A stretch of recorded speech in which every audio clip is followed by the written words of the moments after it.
Ya, Waalaikumsalam. Ya, Assalamualaikum Mbak Caca. Halo Mbak Caca, bisa diaktifkan mikrofonnya Mbak Caca. Assalamualaikum. Waalaikumsalam. Ya, baik ya, jelas ya suara Ibu. Bu. Ya, baik, sambil menunggu teman-teman yang lain untuk bergabung, saya mau menyapa dulu yang sudah bergabung di diskusi ini. Kemudian ada juga Ananda Nadia Tusalihah. Assalamualaikum Mbak Nadia. Halo, bisa dijawab salam Ibu? Salam. Ya, baik. Selanjutnya ada juga Mbak Ibni. Assalamualaikum Mbak Ibni. Halo Mbak Ibni. Atau orang tua dari Mbak Ibni. Assalamualaikum Bapak atau Ibu. Waalaikumsalam, Bu. Oh iya, iya Bapak. Dari Pripun kabaripun Bapak? ngapunten sinyalipun putus-putus. Nyimak pun ya, Bu. Oke, kita mulai diskusinya kali ini. Warahmatullahi wabarakatuh. Terima kasih Bapak Ibu serta siswa-siswi MAMTQ yang sudah bergabung dalam diskusi virtual siang hari ini, acara yang diselenggarakan bersama Komite MAMTQ Ngobrol Asik Wedangan Virtual Ponpes MAMTQ sesi ketiga. Nah, di sesi ketiga pada hari ini saya diberikan kesempatan untuk menyampaikan informasi dengan topik diskusi Key Performance Indicator atau KPI bidang akademik. Sebelum saya masuk ke materi, sebelumnya kita ingatkan minggu lalu sudah disampaikan diskusi oleh Bu Rianti tentang pengembangan bakat dan minat peserta didik MAMTQ yang salah satunya sebagai dasar untuk mewujudkan visi MAMTQ, yaitu mewujudkan lulusan Qurani yang unggul, berprestasi dan berdaya saing global, berlandaskan karakter mulia, keberbakatan dan kewirausahaan. Bapak Ibu sekalian dan anak-anak yang bergabung dalam diskusi kali ini, yang dimaksud unggul di sini yaitu lulusan MAMTQ diharapkan menjadi lulusan yang lebih baik apabila dia melanjutkan ke perguruan tinggi atau universitas, maka lulusan dari MAMTQ diharapkan mampu kuliah di universitas ternama. Apabila tidak lanjut kuliah, diharapkan lulusan dari MAMTQ nantinya akan mampu mandiri, bisa bekerja dan membuka lapangan pekerjaan sendiri. Nah, itu harapan kami semua, Bapak Ibu semuanya, dan hadirin yang bergabung pada diskusi kali ini. Oke, nah ini sebelumnya, nah ini ya, materi diskusi kali ini. Anggapan masyarakat kita, atau masyarakat di sekitar Bengkulu dan Sukoharjo sekitarnya, siswa yang sekolah di SMA maupun di MA, di sekolah menengah, disiapkan untuk lanjut kuliah, lanjut sekolah ke universitas maupun ke perguruan tinggi. Ya, lantas kalau kita tidak ingin kuliah atau tidak ingin lanjut ke universitas maupun perguruan tinggi, jadi kita tidak perlu sekolah ke SMA dan MA seperti itu ya. Kita memilih saja sekolah yang berbasis kejuruan, sekolah menengah kejuruan atau SMK dan semacamnya. Nah, seperti itu. Itu yang masih menjadi anggapan masyarakat kita. Kemudian kalau di SMA itu banyak sekali mata pelajaran karena teorinya sedikit, kemudian pelajarannya sangat luas dan kemudian juga terbagi dalam beberapa jurusan seperti itu. Nah, apalagi yang tergabung dalam jurusan MIPA, hari bertemu dengan mata pelajaran matematika, fisika, kimia, biologi. Nah, kebanyakan ketemu dengan rumus-rumus yang rumit dan itu menjadikan momok sebagian besar siswa-siswi SMA ya. Mereka masih menganggap bahwa pelajaran matematika, fisika, kimia itu pelajaran yang sangat sulit. Nah, itu sebagian besar anggapan dari masyarakat kita tentang SMA. Tentu ada juga, atau barangkali ada yang malah berpendapat sekolah di SMA atau SMK manapun, asalkan sekolah gitu ya, sekedar sekolah dapat ijazah seperti itu, hanya menuntaskan wajib belajar selama 12 tahun. Apakah di sini ada yang seperti itu? Mohon maaf ya, sebentar ada trouble. Apakah kita selama 3 tahun sekolah hanya ingin lulus sekedar dapat ijazah, yang penting dapat ijazah kemudian bisa kerja apapun gitu ya? Apakah seperti itu? Ada yang seperti itu di sini? Kalau seperti itu sangat sayang sekali ya. Kita 3 tahun sekolah di SMA, sekolah menengah, kemudian hanya lulus sekedar dapat ijazah. Mari kita lihat fakta atau data selanjutnya. Di sini, Bapak Ibu sekalian dan anak-anakku, ada 6,8 juta orang di Indonesia itu masih dalam lingkaran kesulitan dalam mencari pekerjaan, ya. Dan ini terbagi ke dalam jenjang pendidikan, ada yang dari SD hingga universitas. Nah, ini datanya ada ya di sini ya, dari SD, SMP, SMA, SMK, diploma, dan universitas. Ternyata pengangguran tertinggi itu masih di tingkat sekolah menengah, SMA maupun SMK. Dan ironisnya lagi, kebanyakan malah dari sekolah menengah kejuruan yang notabene siswa-siswanya itu diberikan keterampilan kerja, ya. Nah, apakah seperti ini keinginannya anak-anakku semua? Tentu tidak, ya. Kita lanjutkan. Kalau di SMA ya, kita belajar itu dipisahkan menjadi beberapa jurusan. Yang familiar itu ada jurusan IPA, kemudian ada jurusan IPS, kemudian jurusan bahasa, dan yang keagamaan ini biasanya ada di sekolah menengah atau madrasah aliyah, ya, di MA, seperti itu. Nah, kalau di IPA, mata pelajaran peminatannya itu ada matematika, kemudian fisika, kimia, dan biologi. Sedangkan di jurusan IPS ada ekonomi, geografi, sosiologi, sejarah. Kalau di bahasa nanti ada peminatan sastra asing, sastra Indonesia, sastra Inggris, dan antropologi budaya. Nah, kemudian untuk minat agama, untuk peminatannya ada ilmu tafsir, ilmu hadis, fikih, dan bahasa Arab. Ya, kita lanjutkan. Di sini ternyata ilmu yang kita pelajari di SMA, di tingkat SMA maupun madrasah aliyah itu masih sangat dasar, masih sangat umum, belum mampu mempersiapkan kita di dalam dunia kerja. Oleh karena itu, untuk kemampuan khususnya spesifikasinya kita harus melanjutkan konsentrasi di sekolah lanjutan tingkat universitas atau perguruan tinggi, ya. Di sini ada lebih dari 112 jurusan dari berbagai disiplin ilmu. Nah, kita bisa cari informasinya di internet, ya, banyak sekali. Nah, jurusan kuliah nanti bisa di searching sendiri, banyak sekali macamnya. Nah, di situ sudah mulai mengerucut ke bidang keahlian tertentu dalam suatu pekerjaan juga, ya. Kemudian kita lanjutkan. Nah, ini ada gambaran bahwa disiplin ilmu yang kita pelajari di tingkat menengah atas maupun di MA, jika kita lanjut di universitas maupun perguruan tinggi. Nah, ini yang IPS, ya, ada akuntansi. Kita belajar akuntansi di tingkat menengah. Jika kita ambil jurusan yang sama di universitas maupun perguruan tinggi, nantinya kita akan belajar akuntansi yang lebih mendalam. Nanti ada akuntansi keuangan, akuntansi manajemen, akuntansi biaya, terus analisis laporan keuangan. Nah, prospek kerjanya pun lebih mengerucut. Kita sebagai ahli akuntan, kemudian juga bisa menjadi konsultan pajak, pegawai bank, HRD, asuransi, dan itulah gambaran dari ilmu yang kita pelajari di SMA, kemudian kita dalami di universitas maupun di perguruan tinggi. Kemudian juga ada ilmu ekonomi.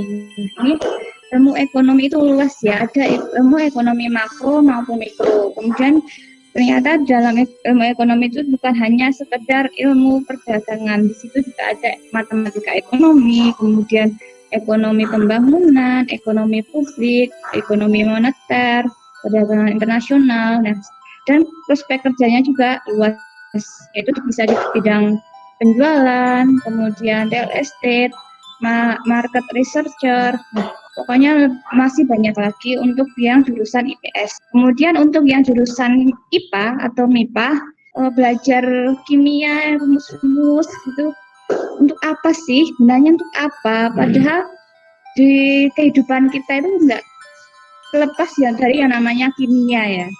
Semua kehidupan kita itu berkaitan dengan kimia. Mulai dari yang kita pakai, misalnya botol minum kita, kemudian pakaian, dan juga kecantikan, semuanya itu tidak lepas dari kimia. Di sini sangat luas sekali aplikasi dari ilmu kimia.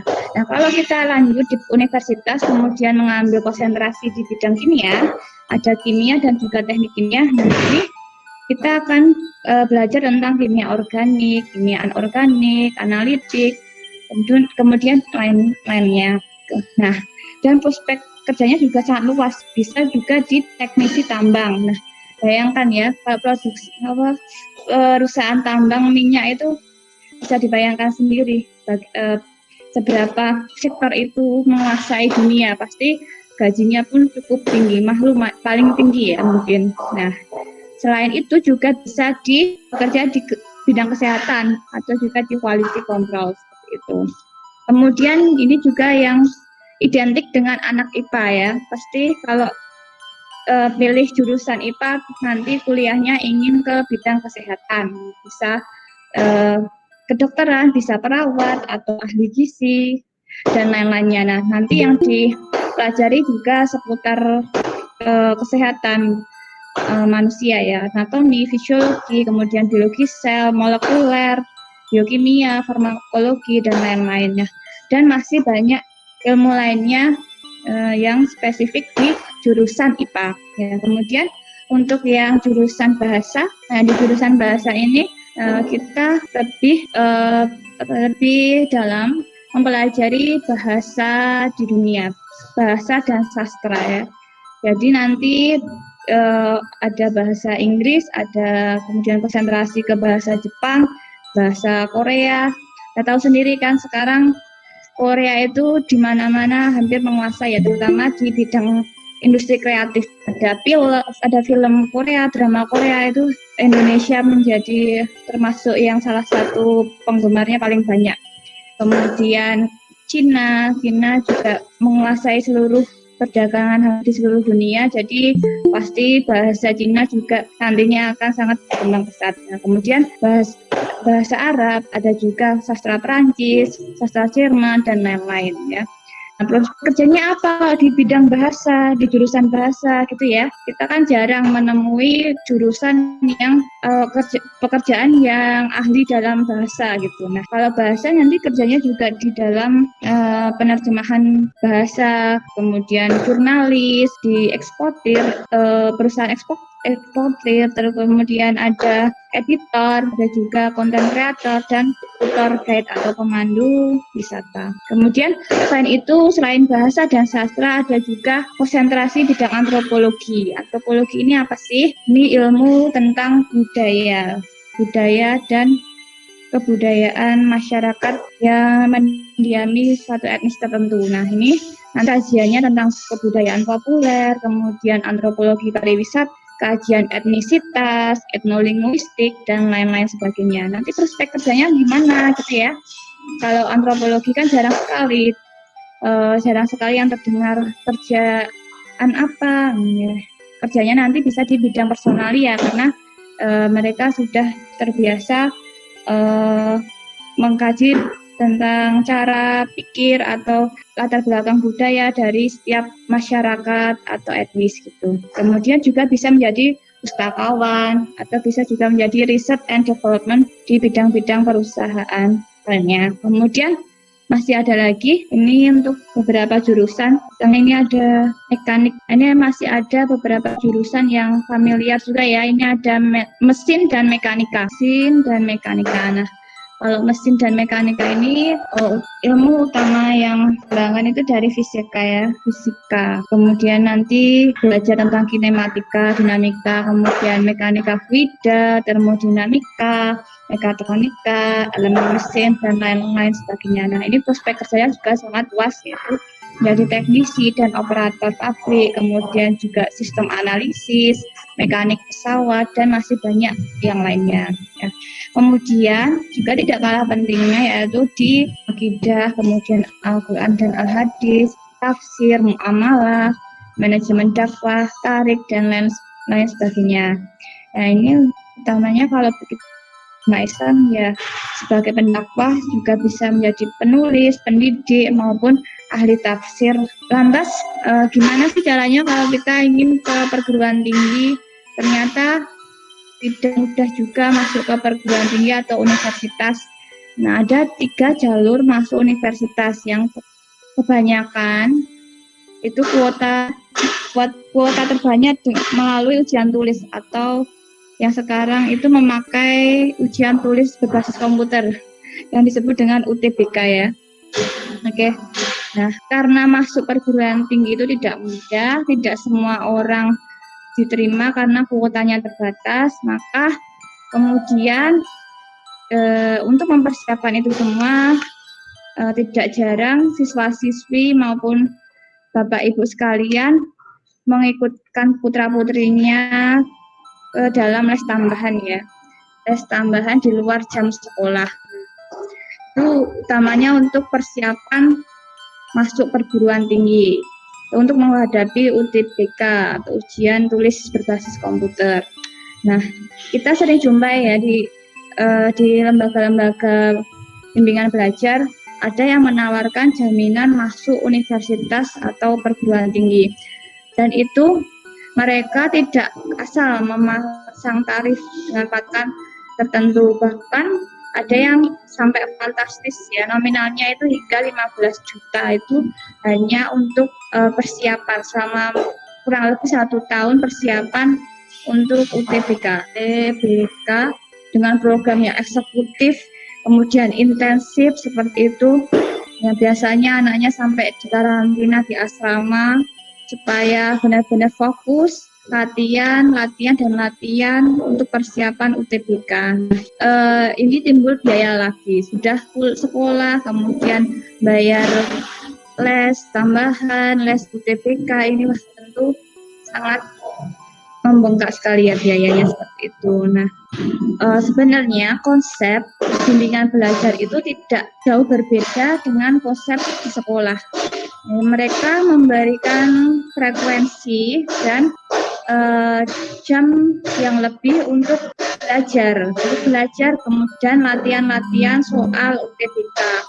Sebenarnya UTBK itu tidak sesulit yang dibayangkan, karena UTBK itu berdasarkan skor atau nilai ujian kita. Nah, dari skor itu kita sebenarnya sudah mampu mengukur kita itu masuk di universitas mana, ranknya dengan skor sekian, kemudian di universitas grade yang mana, itu sebenarnya sudah bisa kita petakan ya. Semuanya untuk ujian tulis itu juga udah ada juknisnya, hanya perlu ditambah latihan soal sejenis UTBK, kemudian pendalaman materi itu sebenarnya sudah dilakukan juga di sekolah, jadi tidak perlu mengikuti bimbel lagi itu ya, karena kita sebenarnya udah include dalam pembelajaran, udah ada materinya, tinggal kita dalami, kita latihan soal sejenis UTBK. Nah, itu sudah cukup bagi kita untuk sebagai bekal kita untuk menghadapi UTBK ya. Nah, jadi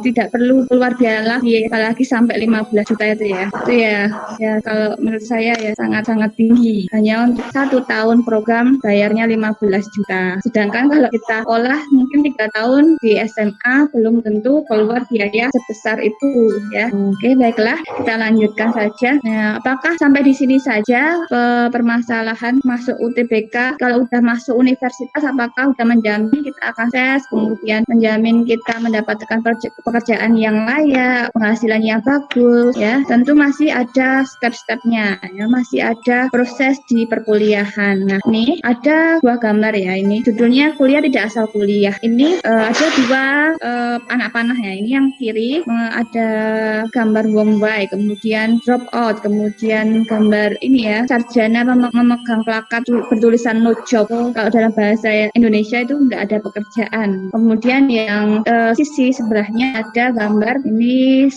beberapa mahasiswa ya ketika lulus wisuda kemudian memegang ijazah dan toganya, kemudian di bawahnya ada gambar sukses. Nah, ini menggambarkan gimana kita itu kuliah ya. Nah, ternyata kuliah itu tidak asal kuliah ya. Kita bayangkan saja jika kita asal-asalan kuliah, milih jurusan perguruan tinggi, kemudian sekedar coba-coba, kemudian kita lolos. Nah, kemungkinan untuk UAS atau sesuai dengan jurusan yang kita mau atau kita inginkan itu ada. Tapi bayangkan jika itu tidak apa yang kita pilih tidak sesuai dengan yang kita harapkan. Pasti di tengah jalan merasa salah jalan, salah milih jurusan, kemudian enggak semangat, kemudian ingin pindah jurusan, terus ikut tes lagi, pindah kampus lagi. Nah, padahal kita sudah tidak waktunya coba-coba, kita sudah harus fokus untuk mempersiapkan masa depan kita, ya, untuk menatap masa depan kita ke depannya, karena kita sendiri yang akan menentukan seberapa suksesnya kita nanti, itu dari diri kita sendiri. Nah, nanti akhirnya bisa sampai drop out atau tidak selesai studinya, atau bahkan ya bisa selesai jika dipaksakan atau terpaksa, tapi akhirnya menjadi sarjana yang tidak produktif alias nganggur, ya, tidak dipakai ilmunya. Sayang sekali, kuliah mahal-mahal 4 tahun bahkan lebih dari 4 tahun, waktunya tidak digunakan dengan sebaik mungkin karena kita salah memilih langkah atau salah memilih jalan gitu ya. Beda ceritanya kalau kita sudah tahu apa yang akan kita pilih nantinya di universitas atau di perguruan tinggi, pasti kita akan menjalannya dengan sepenuh semangat, kemudian menyelesaikan tugas-tugas kuliah dengan lancar, dan tidak jarang nanti akan lebih cepat menyelesaikan studi karena kita sudah tahu apa yang kita tuju dari awal dan bukan hal yang mustahil sukses di usia muda. Begitu anak-anakku semua. Jadi apa saja sih yang harus dipersiapkan untuk lanjut di Unif maupun di PTN, ya, perguruan tinggi negeri maupun perguruan tinggi swasta, ya, ini ada beberapa hal yang perlu diperhatikan. Nah, untuk mengantisipasi semuanya ini, nah, inilah perlunya konsultasi atau bimbingan karir. Jadi tidak serta-merta kita hanya asal milih, nanti pasti akan menyesal ya di kemudian hari. Itu jangan sampai seperti itu. Ini alhamdulillahnya di MA kita punya seorang pakar psikolog yang tidak lain adalah Ibu Rianti sendiri. Bu Rianti adalah seorang psikolog yang ahli di bidang pendidikan. Nah, nanti kalau bersekolah di MAMTQ tentu pasti akan dibimbing untuk karir dan dalam pemilihan jurusan nantinya. Pasti hal-hal yang harus diperhatikan selama memilih jurusan, ya. Ini ada beberapa. Yang pertama itu ada tes bakat minat. Kemudian yang kedua menentukan perguruan tinggi atau PTN maupun PTS. Bahkan di universitas maupun di perguruan tinggi luar negeri. Kemudian juga ada juga banyak informasi beasiswa. Kita kan nggak mau ya keluar terlalu banyak biaya untuk S1 karena ya sudah besar masih menjadi beban orang tua, terlalu banyak biaya yang dikeluarkan juga tidak enak dengan orang tua atau juga merasa kasihan kepada orang tua itu. Kemudian yang keempat juga ada ini ulasan gitu ya, ini tentang program akademik di MAMTQ yang nantinya disusun untuk mempersiapkan siswa-siswi yang ingin lanjut ke perguruan tinggi di Indonesia yang ternama ataupun bisa lanjut ke universitas maupun di perguruan tinggi luar negeri. Oke, baiklah kita langsung saja ya, kita bahas yang pertama, tes bakat minat ini. Nah, untuk menentukan jurusan atau kuliah itu yang terpenting yang kemarin sudah disampaikan dari Bu Rianti juga ya, adalah bakat dan minatnya.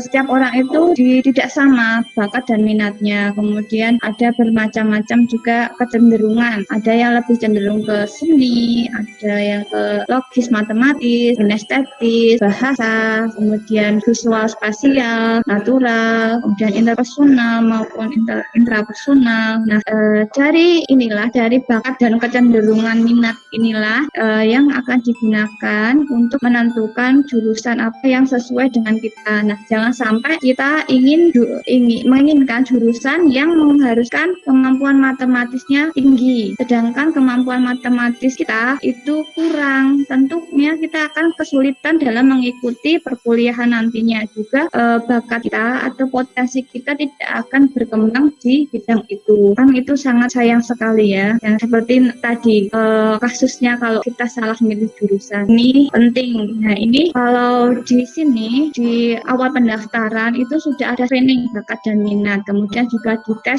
cara instrumen psikologi juga. Ya.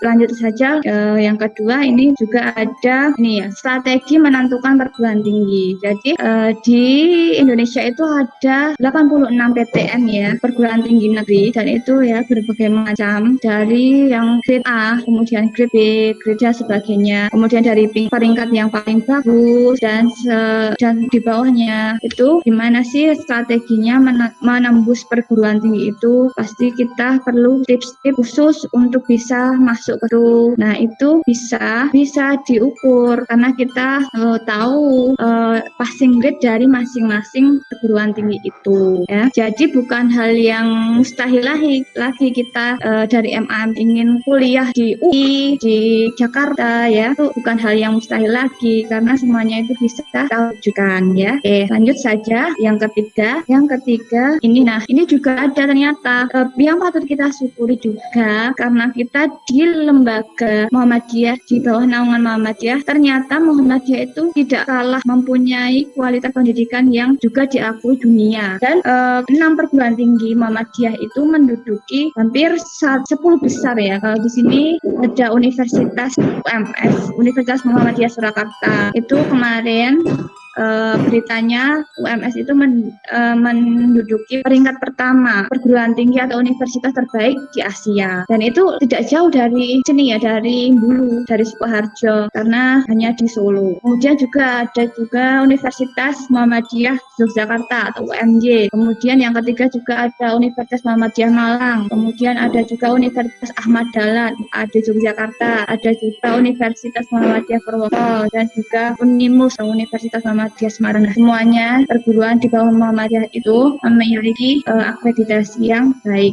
Jadi kita perlu berbangga diri dan bersyukur bahwa kita sekolah di bawah lembaga atau yayasan Muhammadiyah ya. Itu yang perlu kita syukuri. Baik, kemudian kalau kita mikir wah nggak mau kuliah Bu, soalnya biayanya mahal, nggak kuat biayanya. Itu sangat sangat sayang sekali, padahal banyak sekali beasiswa yang ada yang dibuka oleh pemerintah maupun perusahaan swasta itu menyediakan beasiswa ya khusus untuk mahasiswa yang aktif dan berprestasi selama kuliah. Jadi kesempatan inilah yang tidak bisa didapatkan dari sekolah-sekolah lain ya. Informasi beasiswa seperti inilah yang sangat disayangkan sekali kalau informasinya tidak sampai ke anak didik ya. Nah, nanti akan berakibat bahwa tidak usah kuliah karena biayanya mahal, padahal banyak sekali beasiswa di UNIF itu. Nah, karena kita mau lanjut ke beasiswa, ini ada beberapa cuplikan ya beasiswa. Sebenarnya nggak hanya ini beasiswa di UNIF itu, ada banyak sekali, dari beasiswa sampai 0 rupiah, kemudian dengan biaya hidup sampai beasiswa luar negeri itu ada. Tiap kampus itu pasti ada beasiswa seperti itu.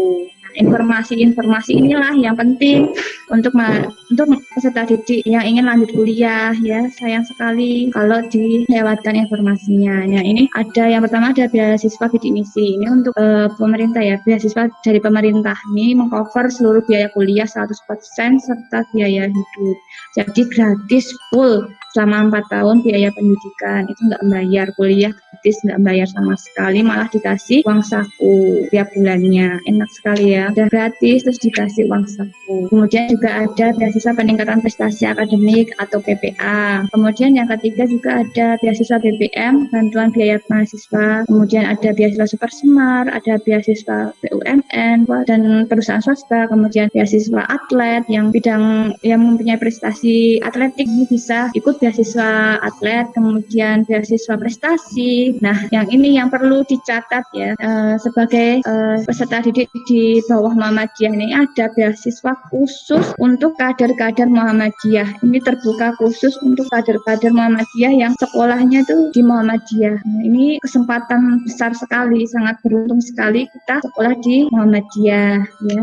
Karena ini hanya untuk orang-orang kader Muhammadiyah di bawah naungan Muhammadiyah. Nah, dari semua itu Bapak Ibu dan anak-anak untuk informasi untuk informasi jurusan, kemudian bimbingan karir, menentukan PTN, beasiswa, sudah kami rangkul kita susun dalam satu program yang kita buka dengan program akademik. Nah, di program inilah kita nantinya mempersiapkan peserta didik yang ingin lanjut kuliah, baik itu di perguruan tinggi negeri yang ternama maupun di perguruan tinggi yang terakreditasi A. Nah, sudah include di situ. Jadi kita tidak perlu lagi tambahan les, kemudian ikut apapun itu. Nah, karena kita sudah persiapkan dari semester 1, dari tahun pertama, hingga nanti kita sudah lulus, sudah siap dan masuk di perguruan tinggi yang diinginkan. Kita bidik, kita tentukan strateginya. Nah, nanti bagaimana caranya? Nah, nanti ada sesi tersendiri yang untuk lebih jelasnya pembahasan programnya. Nah, secara umum nanti program akademik ada pendalaman materi, kemudian tryout tipikal, nggak usah lagi ya saya ikut tryout online gitu. Karena nanti kita ada sendiri, ada tes bakat minat. Kalau kita tes psikolog itu bayarnya mahal, nggak murah ya, bisa ratusan ribu. Kalau di sini sudah include tes dalam program akademik ini di MAMTQ. Kemudian konsultasi dan bimbingan karir. Nah, ini dari ahli, penting sekali ya, konsultasi ke ahli pakar atau bidangnya. Nah, di MA ini sudah punya ahli dan pakarnya, kita tinggal menggali, kemudian konsultasi gratis, enak kan udah ikut ke dalam program akademik. Kemudian yang berprestasi nanti kita kembangkan bakatnya, kita bina prestasinya hingga lebih maju lagi, kemudian dilejitkan lagi potensinya. Kemudian setelah itu ada juga peningkatan nilai akademik. Nah, setiap semester kita perhatikan nilai-nilainya, mata pelajarannya, kita usahakan tidak turun ya, meningkat terus. Kalau bisa harus konsisten, kita latih terus. Itulah keunggulan dari program akademik MAMTQ. Jadi tidak semua sekolah memberikan fasilitas ini. Itulah hebatnya kalau sekolah dan bergabung di MAMTQ. Kira-kira sampai itu presentasi dari saya, cuplikan key performance akademik, key performance indikator di bidang akademik. Untuk lebih jelasnya, lebih detailnya nanti kita bisa bahas di lain waktu. Nah, ini juga ada beberapa cuplikan ya dari siswa-siswi MAMTQ ini. Baru Mbak Novia ini yang kemarin memenangkan lomba menulis opini ya. Mereka Mbak Novia ini baru kelas 10 ya, kelas 10 tahun pertama, semester pertama sudah mampu menulis opini, kemudian menjadi juara 2. Dan ada juga ini yang minatnya di tahfidz, ada Mbak Fatia, kemudian ada Mas Asyaf Gemariska, ini juara 3 ya lomba tahfidz Quran. Kemudian juga yang bakat di bidang dai atau dakwah, nah ini juga bisa dikembangkan di sini. Dan alhamdulillahnya kemarin siswa Nanda Muhammad Habib Mutakin juga juara 3 lomba dai daiyah yang diselenggarakan di Unimus Malang. Sekian materi dari saya. Kurang lebihnya saya mohon maaf. Jika ada pertanyaan, boleh langsung saja kita diskusi dengan menyalakan mikrofonnya, atau juga bisa menuliskan di pesan ya, di pesan sini pojok pesan itu juga bisa. Masih ada waktu sekitar 10 menit untuk tanya jawab. Ada yang ingin ditanyakan dari Bapak Ibu hadirin semua serta anak-anak yang ingin bertanya ya, bahkan yang ingin bertanya atau tidak ada yang ingin bertanya. Lalu Mbak Caca ingin tanya tentang MAMTQ. Mbak Caca ini murid baru, siswa baru tahun 2022 nantinya ya, di tahun ajaran 2001-2022. Mbak Caca, gimana Mbak Caca? Ada yang ingin ditanyakan? Tentu. Oh ya, silakan Mbak Caca. Nggak ada ya? Halo, Mbak Caca ingin kuliah di mana nantinya Mbak Caca? Belum tahu. Wah, ini perlu ikut bimbingan dan konsultasi karir dulu ini ke Bu Rianti, karena harusnya ya sudah bisa menentukan mau kemana nanti aku ke depannya, mau di mana itu ya Mbak Caca ya. Semangat terus bergabung di MAMTQ. Mbak Caca, baiklah. Untuk yang lain bisa, kalau tidak ada, mungkin sesi ini lakukan sekian untuk Kurang lebihnya saya mohon maaf apabila ada perkataan yang tidak berkenan, kurang berkenan. Saya mohon maaf. Untuk sesi selanjutnya, yang keempat akan disampaikan oleh nanti lebih jelasnya untuk undangannya ya. Terima kasih, sekian dari saya mohon pamit. Wabillahi taufiq wal hidayah. Wassalamualaikum warahmatullahi wabarakatuh.